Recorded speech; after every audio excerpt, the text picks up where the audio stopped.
Shalom, Assalamualaikum warahmatullahi wabarakatuh.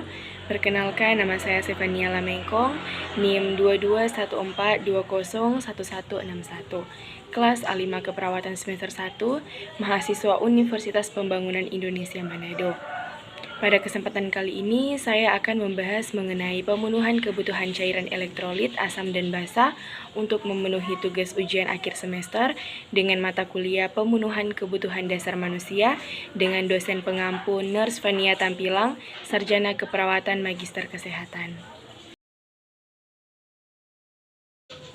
Kebutuhan cairan dan elektrolit adalah suatu proses dinamik karena metabolisme tubuh membutuhkan perubahan yang tetap dalam berespon terhadap stresor fisiologi dan lingkungan. Menurut Tarwoto dan Wartona 2006. Asam adalah molekul yang mengandung atom hidrogen yang dapat melepaskan ion hidrogen dalam larutan, contohnya HCl, H2CO3. Sedangkan basa adalah ion atau molekul yang dapat menerima ion hidrogen seperti HPO4. Mekanisme pergerakan cairan dan elektrolit tubuh ada 4 macam, yaitu pertama, difusi.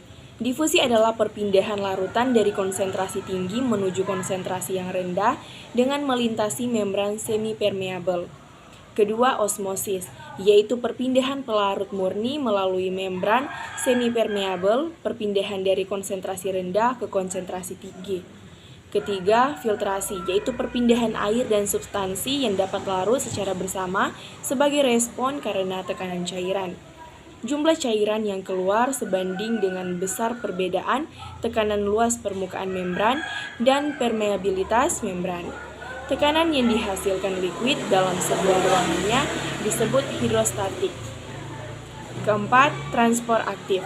Transport aktif adalah gerakan partikel dari konsentrasi rendah ke tinggi karena adanya daya aktif dari tubuh seperti pompa jantung. Membutuhkan energi dalam proses transport. Contohnya pompa Na untuk keluar dari sel dan kalium masuk ke sel. Fungsi cairan antara lain. Yang pertama, mempertahankan panas tubuh dan pengaturan temperatur tubuh. Kedua, transport nutrien ke sel. Ketiga, transport hasil sisa metabolisme. Keempat, transport hormon. Kelima, pelumas antar organ. Keenam, mempertahankan tekanan hidrostatik dalam sistem kardiovaskuler. Pertama, usia. Pada bayi dan anak-anak, keseimbangan cairan dan elektrolit dipengaruhi oleh beberapa faktor. Di antaranya adalah asupan cairan yang besar, yang diimbangi dengan haluaran yang besar pula, metabolisme tubuh yang tinggi, masalah yang muncul akibat imaturitas fungsi ginjal, serta banyaknya cairan yang keluar melalui ginjal, paru-paru, dan proses penguapan. Pada orang tua atau lansia, gangguan yang muncul berkaitan dengan masalah ginjal dan jantung terjadi karena ginjal tidak mampu mengatur konsentrasi urin. Kedua, temperatur lingkungan. Lingkungan yang panas menstimulus sistem saraf simpatis dan menyebabkan seseorang berkeringat. Ketiga, kondisi stres.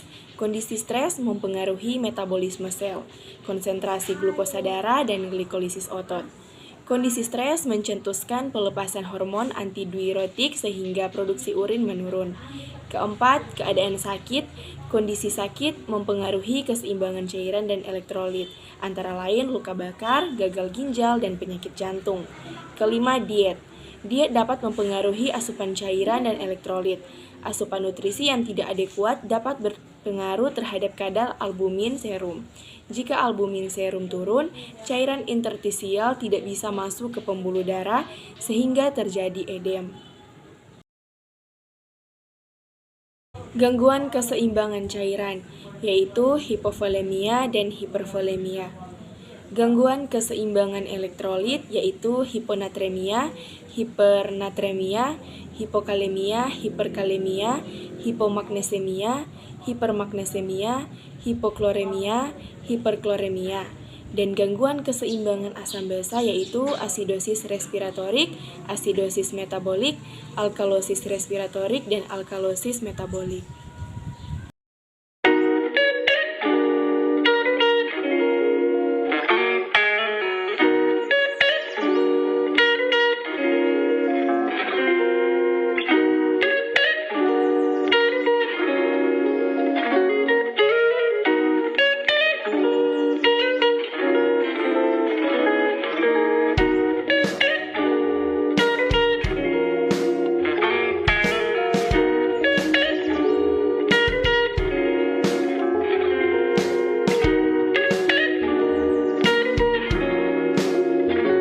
Demikianlah materi yang telah saya paparkan. Apabila terdapat kesalahan, mohon dimaafkan. Sekian dan terima kasih.